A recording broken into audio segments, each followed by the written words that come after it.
Alexander Pierce had everything a man could want. At 42, he commanded the respect of the business world as the CEO of Pierce Innovations, a tech company he had built from the ground up.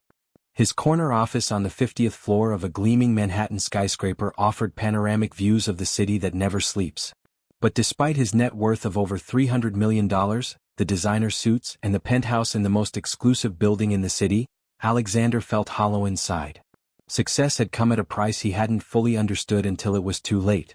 10 years ago, Alexander was a different man. Back then he was known simply as Alex, a passionate software developer with a startup dream and a girlfriend named Sarah Matthews who believed in him more than he believed in himself. Sarah, with her warm brown eyes and infectious laugh, had been his rock during those early years when they lived in a cramped one-bedroom apartment in Brooklyn. She would bring him coffee during late-night coding sessions and massage his shoulders when stress threatened to overwhelm him. "You're going to change the world someday, Alex," she would whisper, and in those moments he truly believed it. If you're enjoying this story so far, make sure to hit that like button and consider subscribing to our channel for more incredible content like this. Your support means everything to us. But as Pierce Innovations began to take off, Alexander changed. The more successful his company became, the more distant he grew from Sarah. Board meetings, investor pitches, and international business trips consumed his time and attention. The late-night conversations about their dreams for the future were replaced by short text messages explaining why he wouldn't be home for dinner again. Sarah tried to understand, tried to be patient, but the man she loved was slipping away, replaced by someone obsessed with quarterly projections and market share. The breaking point came during what should have been a celebration. Pierce Innovations had just secured its first major contract, a $50 million deal that would put the company on the map. Alexander had promised Sarah they would celebrate together, a romantic dinner at the restaurant where they had their first date. But as the contract negotiations dragged on, he called to cancel. "This is important, Sarah. You understand, right?" he had said, not really asking a question. "And what about us, Alex? Aren't we important too?" Sarah's voice had trembled over the phone. Alexander, distracted by the documents in front of him and the executives waiting for his signature, had sighed impatiently. "We'll celebrate another time. This is business." The silence that followed spoke volumes. When Alexander returned to their apartment 3 days later, Sarah was gone. She had left a note on the kitchen counter. "I can't compete with your company anymore, Alex. I hope you find what you're looking for." Next to the note was the small velvet box containing the engagement ring he had purchased months ago but never found the right time to present to her. He had stood there, holding the ring that represented a future that would never come to pass, feeling something break inside him. Don't forget to like and share this video if you're invested in Alexander and Sarah's story. Comment below with what you think happened to Sarah after she left. In the years that followed, Alexander buried himself in his work. Pierce Innovations expanded rapidly, acquiring smaller tech companies and diversifying into various sectors. His face graced the covers of business magazines, and his name appeared on lists of the most eligible bachelors in New York. He dated occasionally, models, actresses, fellow CEOs, but no relationship lasted longer than a few months. None of them were Sarah. Alexander had tried to find her once, about a year after she left. He hired a private investigator who reported that Sarah had moved to Boston to live with her sister. The investigator offered to provide her contact information, but Alexander decided against it. What could he possibly say to her? That he was sorry? That he had realized too late what truly mattered? The words seemed inadequate, and he convinced himself that she was better off without him. He told the investigator to stop the search and added Sarah Matthews to the long list of sacrifices he had made on his path to success. As the years passed, Alexander became known for his ruthless business acumen and philanthropic efforts, a combination that kept his public image positive despite the whispers about his cold personal demeanor. He donated millions to education initiatives and healthcare research, established a foundation in his parents' memory, and funded tech incubators for underprivileged youth. The media praised him as a visionary and a humanitarian. Only his closest associates knew that he approached charity with the same clinical efficiency as his business deals, calculating maximum impact and favorable press coverage with minimal emotional investment. Today was no different as Alexander sat in the back of his chauffeur-driven Bentley, scrolling through emails on his tablet while his assistant, Michael, briefed him on his schedule. "You have the board meeting at 10, lunch with the mayor at noon to discuss the downtown revitalization project, and the groundbreaking ceremony for the new Pierce Innovation Center at 2. Alexander nodded absently, his attention caught by a concerning report from his R&D department. If you're finding this story intriguing, take a moment to subscribe to our channel and hit that notification bell. We upload new content regularly and your support helps us continue creating these compelling stories. Sir? Michael's voice broke through his concentration. We're approaching construction on 5th Avenue. James suggests we take a detour through the East Village. Alexander waved his hand dismissively. Whatever gets us there on time. He returned to his tablet, oblivious to the world outside his luxury vehicle. The Bentley slowed as it navigated the narrower streets of the East Village, an area Alexander rarely visited despite owning property there through one of his investment companies. Through the tinted windows, he caught glimpses of a New York far removed from his daily experience. Small boutiques, coffee shops, street vendors, and people from all walks of life going about their morning routines. As the car waited at a red light, Alexander's gaze drifted to a small park across the street where a woman sat on a bench, a stroller parked beside her. There was something familiar about the way she tilted her head as she spoke to whoever was in the stroller. Alexander found himself leaning closer to the window, straining to see her face. The woman tucked a strand of chestnut hair behind her ear, a simple, unconscious gesture that sent a jolt of recognition through Alexander's body. "Stop the car," he ordered, his voice cutting through the quiet interior. James, his driver of 7 years, hesitated. "Sir?" Alexander's tone left no room for questions. "Pull over. Now." The Bentley glided to the curb, and before Michael could ask what was happening, Alexander had stepped out onto the sidewalk. For the first time in years, the CEO moved without the protective buffer of his staff, crossing the street toward the park as if drawn by an invisible force. His designer shoes clicked against the pavement, each step bringing him closer to a past he had tried to forget. "Sarah?" The name felt strange on his lips after so long. The woman on the bench looked up, and 10 years disappeared in an instant.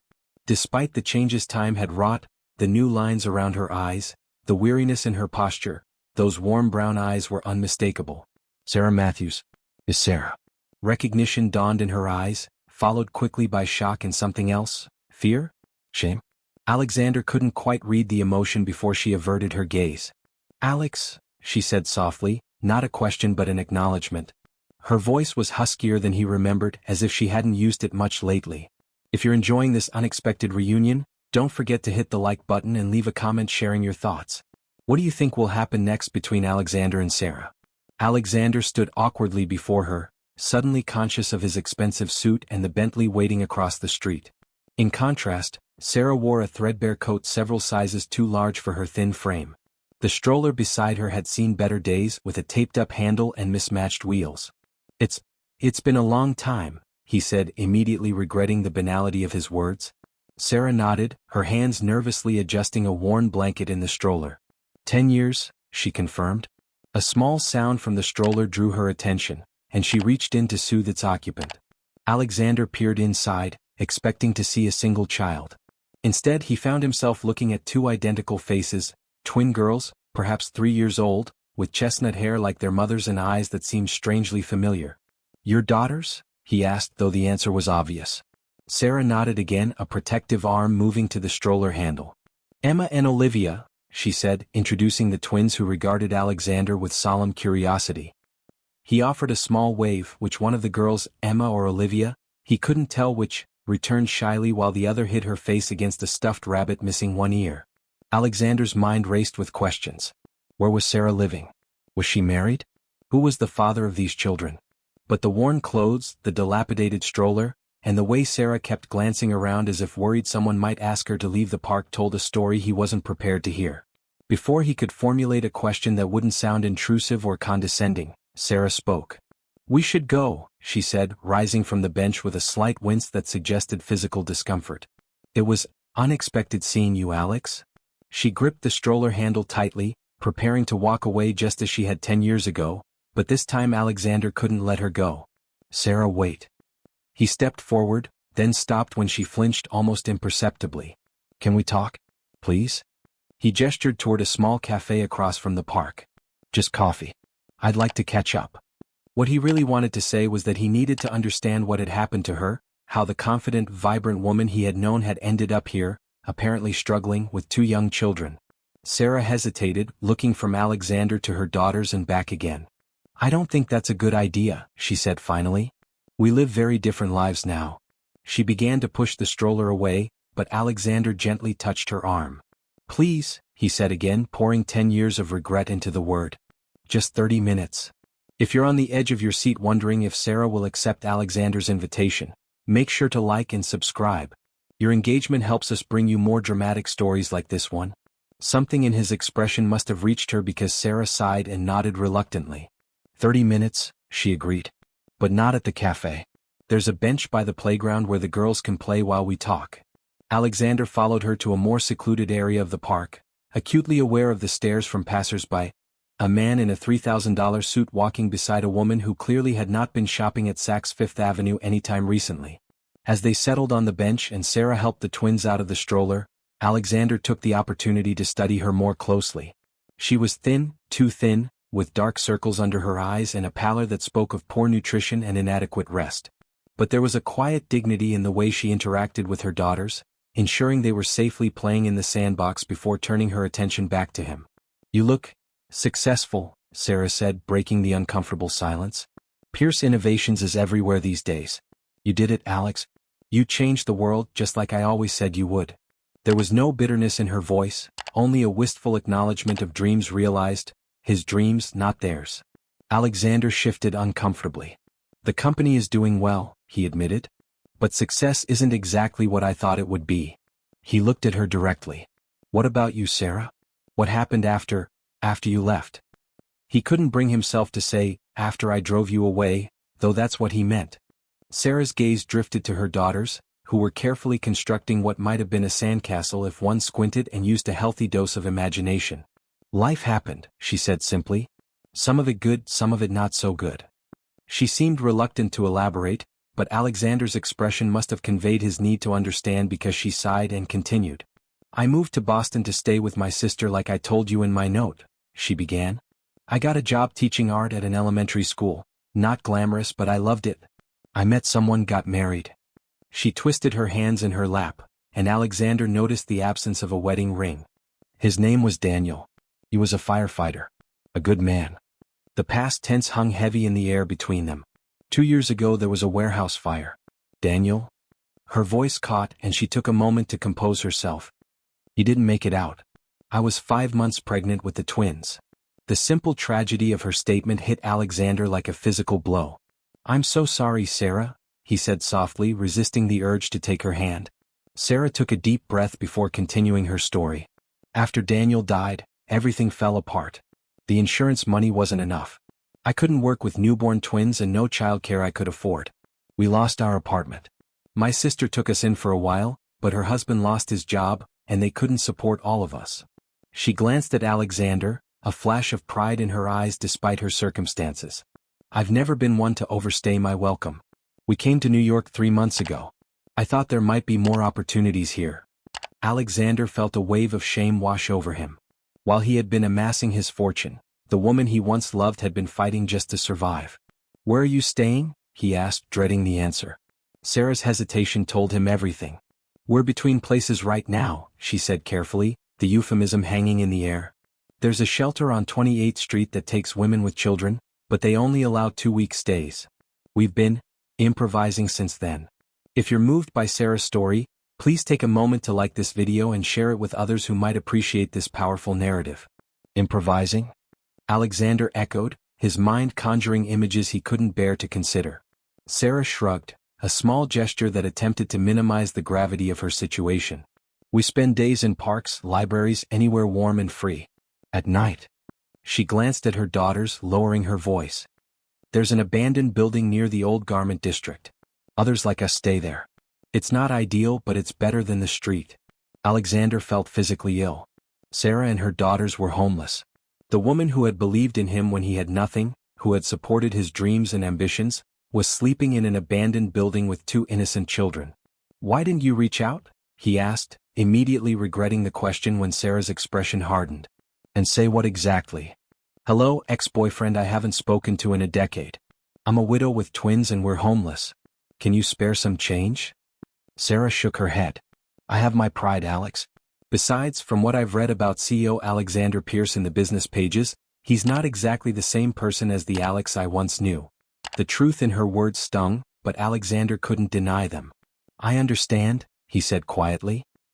He glanced at the twins, who had abandoned their sandcastle and were now examining a ladybug with intense fascination. Something about their profile, the shape of their small chins, tugged at his memory. "How old are they exactly?" he asked. 3 years and 2 months, Sarah replied, a cautious note entering her voice. Alexander did a quick mental calculation. If the twins were just over 3 years old, and Sarah had been 5 months pregnant when her husband died 2 years ago, the math didn't add up. Unless... Don't forget to subscribe and hit that notification bell to stay updated with more compelling content like this. Sarah saw the confusion in his face. She sighed, her shoulders slumping slightly. "Daniel wasn't their biological father," she admitted. "He knew that when we got married. He was a good man who loved them as his own." She met Alexander's gaze directly. "They're yours, Alex." The world seemed to tilt beneath Alexander. He gripped the bench, his knuckles white. "Mine?" he whispered, his voice barely audible. Sarah nodded. "I found out I was pregnant a week after I left you. I tried to call, but your number had changed.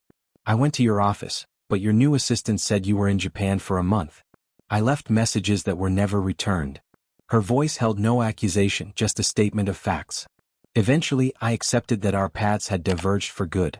I moved on. Met Daniel. He knew about the pregnancy from the beginning and didn't care. He wanted to be a father." Alexander stared at the little girls, his daughters. Now that he knew, he could see it clearly. Emma and Olivia had his mother's eyes, his father's chin. They were Pierce's, his flesh and blood, and they were sleeping in an abandoned building, their mother scrounging for food, while he lived in a penthouse with rooms he never entered and ate at restaurants where dinner cost more than what most people made in a week. "Why tell me now?" he finally managed to ask. Sarah's gaze was steady. "Because they deserve better than this. Because despite everything you're their father. And because I'm running out of options." She looked down at her worn shoes. "I have a job interview tomorrow, a receptionist position at a dental office. If I get it, maybe we can find a room somewhere, start rebuilding. If not..." She left the sentence unfinished. Alexander's mind raced. In the span of 30 minutes, his entire world had been upended. He had daughters, twin daughters who needed him. And Sarah. Sarah, who had once been his everything, who had believed in him when no one else did, was fighting alone against impossible odds. In that moment, the empire he had built, the wealth he had accumulated, the power he wielded in boardrooms seemed utterly meaningless compared to the 3 lives before him. If you're enjoying this emotional revelation, make sure to like and comment below with your thoughts on Alexander's discovery. "Come with me," he said, the words emerging before he had fully formed a plan. Sarah looked at him warily.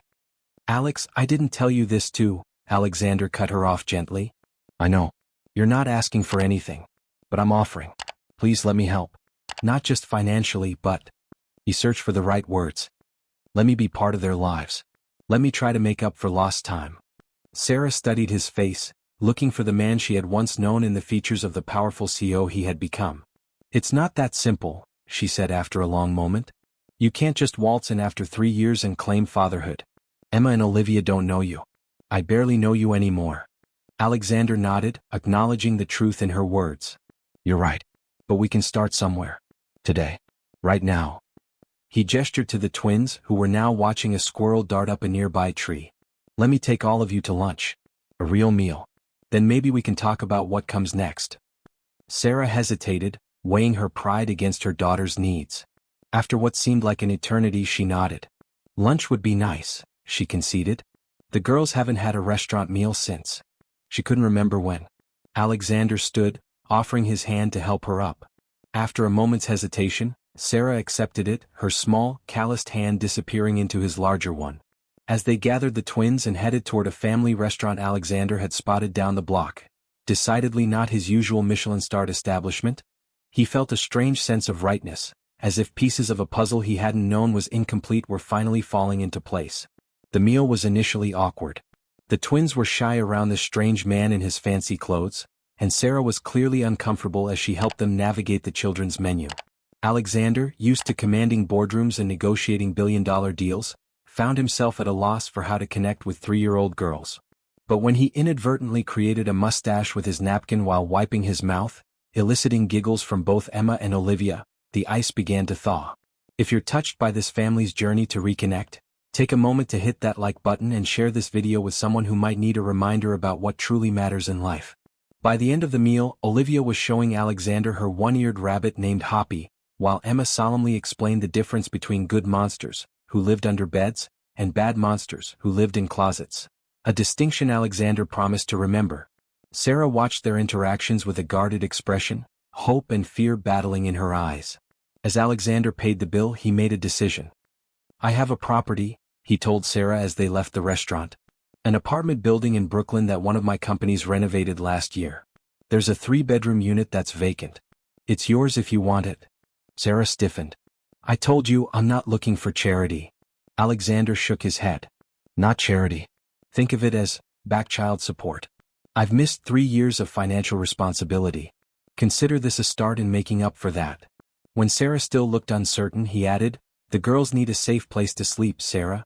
You need a permanent address for job applications. It's practical." Appealing to her practical nature worked where emotional pleas might have failed. Sarah considered his offer, looking at the twins who were growing tired after the excitement of the meal. "I'll pay rent," she insisted. "Whatever I can afford once I find work." Alexander nodded, knowing better than to argue with her pride. "Of course. We can work out those details later. For now, let me take you there. See if it suits you." The apartment was nothing like Alexander's penthouse, but compared to an abandoned building, it was paradise. Clean, spacious, with large windows that let in ample natural light and a small balcony overlooking a tree-lined street. The twins immediately ran from room to room, exclaiming over the space in the bathtub, "Big enough for both of us, Mommy?" Sarah walked through more slowly, running her fingers over countertops, checking closets, examining appliances as if searching for the catch, the hidden flaw that would make this miracle dissolve. "It's furnished," she noted, a question in her voice. Alexander nodded. "All the units are." Corporate housing was the original plan for this building before the company decided to go in a different direction. If you're invested in seeing how this family story unfolds, don't forget to subscribe to our channel for more heartwarming content that reminds us of the power of second chances. As the twins discovered the toy chest thoughtfully placed in what would be their bedroom, another corporate housing touch for executive families, Sarah turned to Alexander. "Why are you doing this?" she asked plainly. "Is it guilt? Obligation? Some sort of midlife crisis charity case?" The directness that had first attracted him to her was still there, undimmed by hardship. Alexander considered her question carefully. "Part of it is guilt," he admitted. "I should have been there for you, for them. But it's more than that." He looked around the apartment at the space that could become a home. 10 years ago, I made the worst mistake of my life when I chose my ambition over us. I've achieved everything I thought I wanted, but none of it means anything. Finding you today, finding out about Emma and Olivia, it feels like a second chance I don't deserve but desperately want." Sarah's expression softened slightly. "Alex, I'm not the same girl you knew. And you're certainly not the same man I left behind. We can't just pick up where we left off." Alexander nodded. "I know.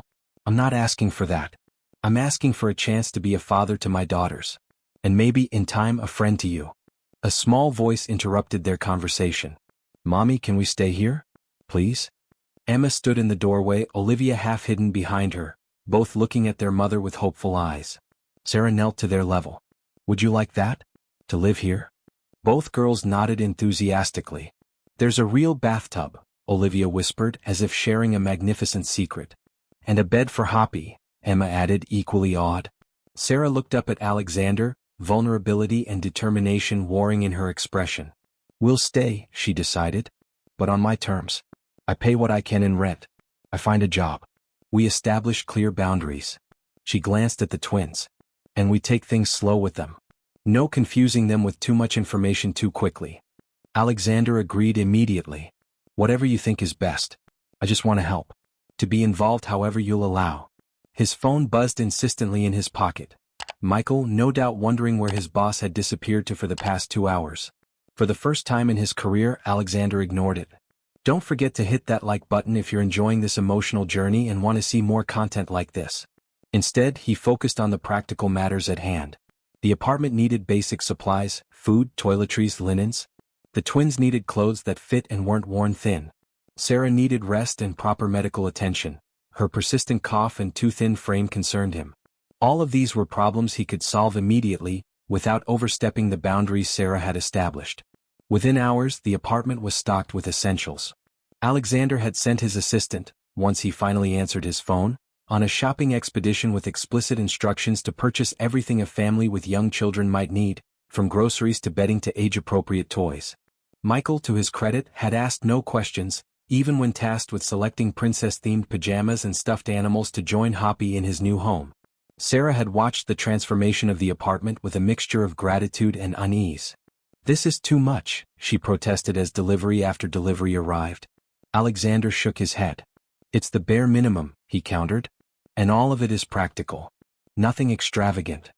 This wasn't entirely true. The organic groceries, high-end bedding, and educational toys were certainly more luxurious than necessity required.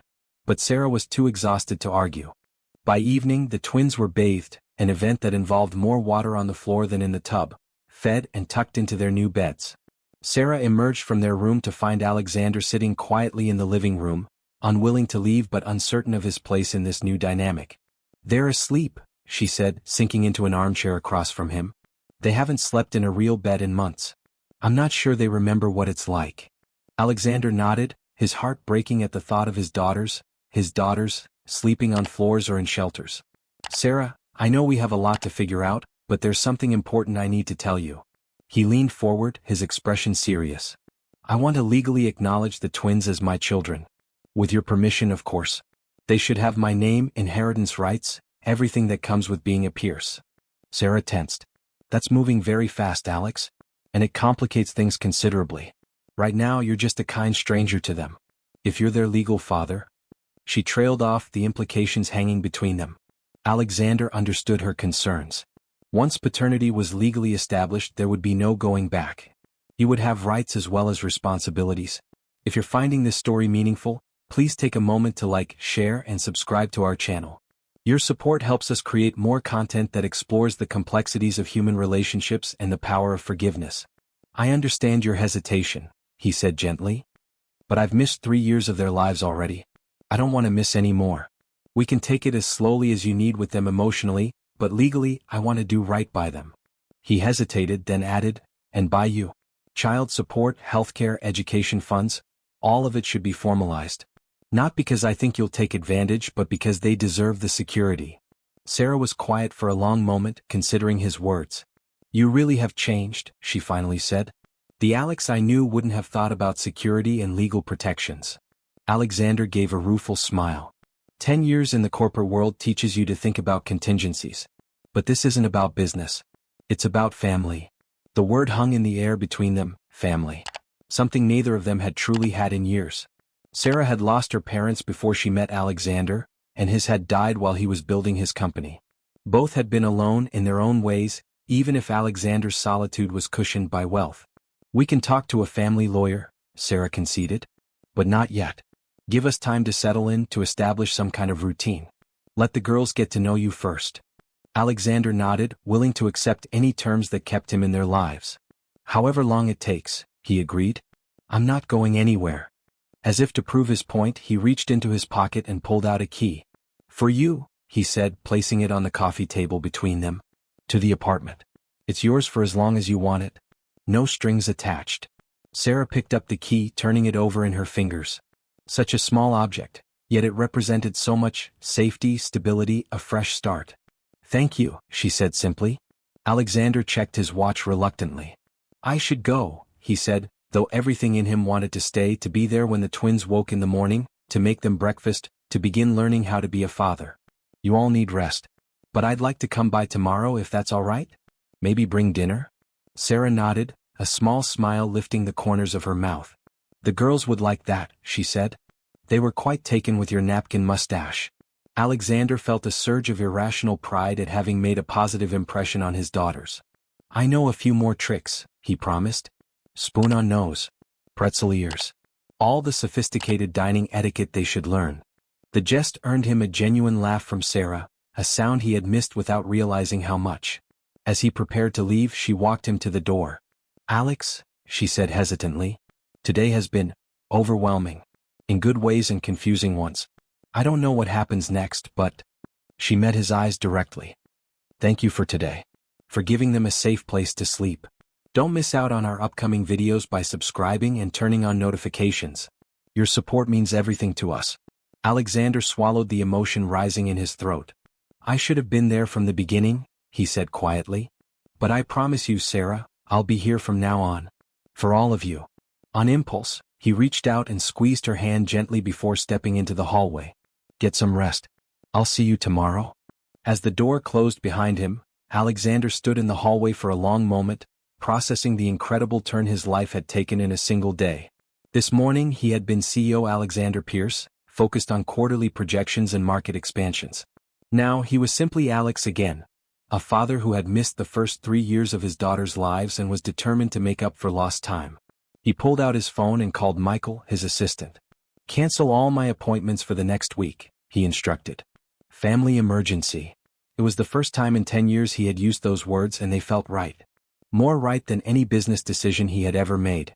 As he stepped out of the building and into the evening air, Alexander Pierce felt something he hadn't experienced in a decade: hope. If you're enjoying this video and want more content like this, make sure to hit that subscribe button and turn on the notification bell. That way you won't miss out on any of the amazing stories/videos we have coming up. Your support really helps the channel grow and keeps us bringing you more of what you love. Thank you. 6 months passed in a blur of firsts for Alexander. First time reading bedtime stories, first time bandaging scraped knees, first time being called Mr. Alex by 2 tiny voices that held his heart in their hands. True to his word, he had been there consistently, never overstepping the boundaries Sarah established but always showing up when he said he would. Dinner 3 times a week. Weekend outings to the park, museums and child-friendly restaurants. Birthday presents that were thoughtful rather than extravagant. For Sarah, these months had brought unexpected stability. She had gotten the receptionist job and was now office manager at the dental practice, her organizational skills and warm demeanor making her indispensable. She paid rent to Alexander, not the market rate, but an amount that maintained her dignity while allowing her to save for the future. She had friends now, other mothers in the building with whom she could share the daily triumphs and challenges of raising children. If you're enjoying this heartwarming transformation, please like this video and leave a comment sharing your thoughts on Alexander and Sarah's journey. The twins had flourished in their new environment. Proper nutrition and regular medical care had erased the pallor from their cheeks. They attended a nearby preschool where they were making friends and developing their distinct personalities: Emma the bold explorer, Olivia the thoughtful observer. They no longer flinched at sudden noises or hoarded food in their pockets, signs of the security trauma they had experienced during their homeless months. Today was special. The finalization of the legal documents that would officially recognize Alexander as the twins' father. After months of lawyer consultations, DNA tests, a formality that Alexander insisted on to ensure everything was properly documented, and careful discussions between Alexander and Sarah, they were ready to take this significant step. The 4 of them sat in the sunny kitchen of the Brooklyn apartment that had become a true home. Alexander had brought breakfast, homemade pancakes shaped like animals, a skill he had surprisingly mastered after multiple failed attempts that the twins had found hilarious. More elephant pancakes, Mr. Alex? Emma requested, maple syrup dripping down her chin.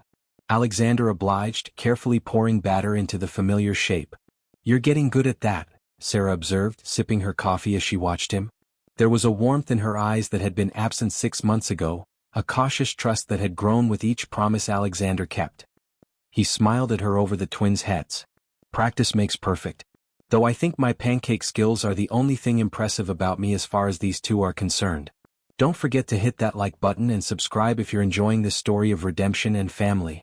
As the twins finished breakfast and retreated to their room to prepare for a promised trip to the zoo, another celebration Alexander had planned for after the legal appointment, Sarah and Alexander had a moment alone in the kitchen.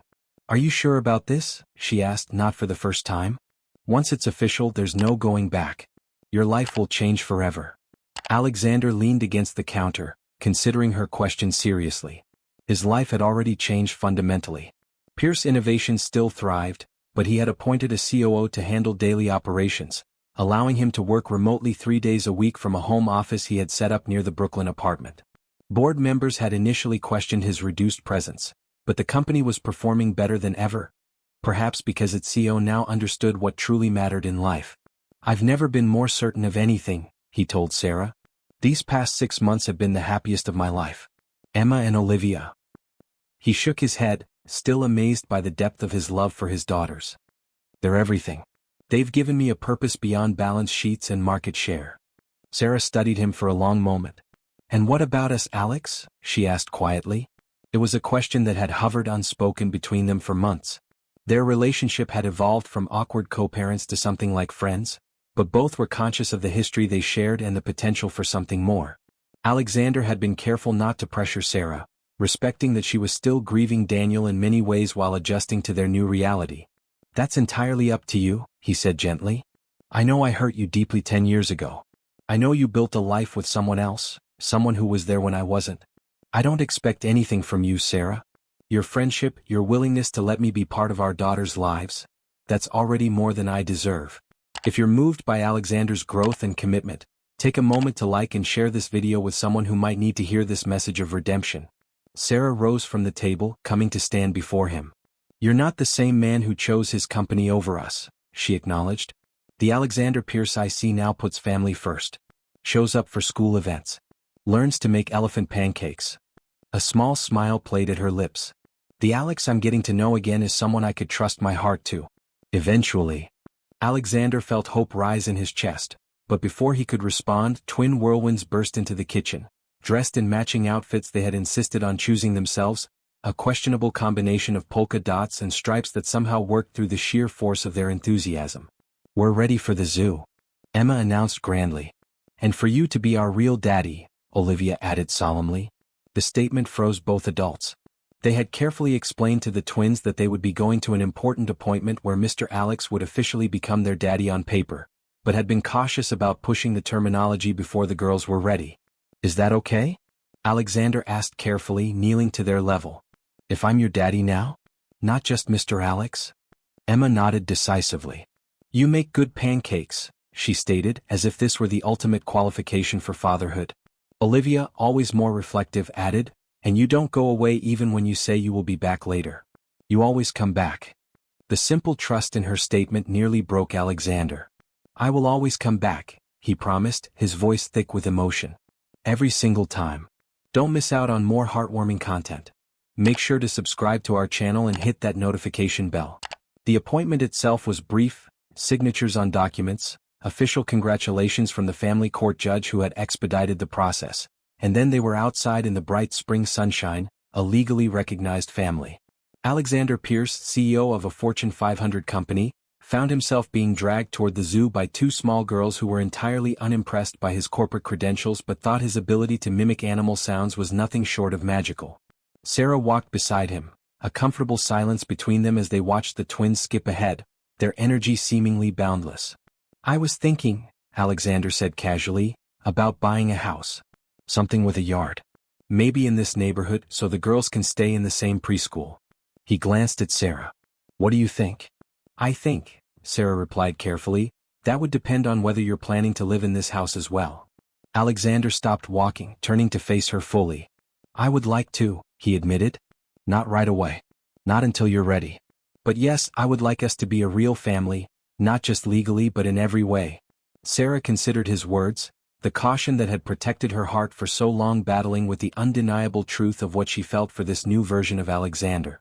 We could start with dinner, she suggested. A proper date. Just the two of us. See where it leads. Alexander's smile could have lit up the Manhattan skyline. I would like that very much, he said simply. If you've enjoyed this journey of redemption and second chances, please like and share this video. As they reached the zoo entrance, Emma and Olivia racing ahead toward the promised elephants, Alexander reflected on the incredible path that had led him here. A chance detour through the East Village.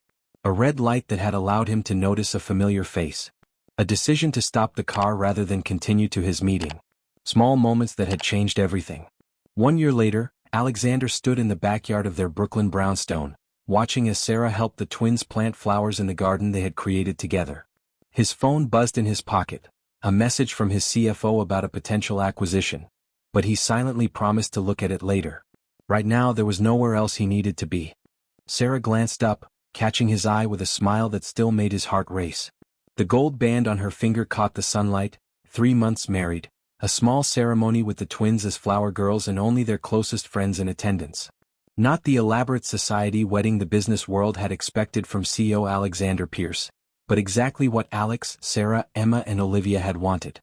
"Daddy, come see what we planted," Emma called, her hands covered in dirt, her face alight with pride. Alexander joined them in the garden, kneeling beside Olivia who was carefully patting soil around a small seedling. "What is it?" he asked his younger daughter. "It's a forget-me-not," Olivia informed him seriously. "Mommy says they're special because they remind us to remember what's important." Alexander met Sarah's eyes over their daughters' heads, understanding the significance. "That's perfect," he said softly, "because I'll never forget what's truly important again." In the end, Alexander Pierce's greatest achievement wasn't the multi-billion-dollar company he had built or the innovations his team had created. It wasn't the fortune he had amassed or the influence he wielded in boardrooms across the globe. His greatest achievement was learning that success without love and family was no success at all. That the true measure of a person isn't found in their bank account or stock portfolio, but in the lives they touch and the love they share. The CEO millionaire who had once seen his former lover homeless with twin daughters had done something truly unbelievable. He had rediscovered his humanity, reclaimed his heart, and rebuilt a family that was worth more than all his worldly possessions combined. And in that rebuilding, he had found the success that had eluded him all along. The simple, profound joy of being exactly where he was meant to be, with the people who mattered most. If this story touched your heart, please remember to like, subscribe and share. Sometimes the most unexpected encounters can lead to the most beautiful beginnings, and it's never too late to choose what truly matters in life.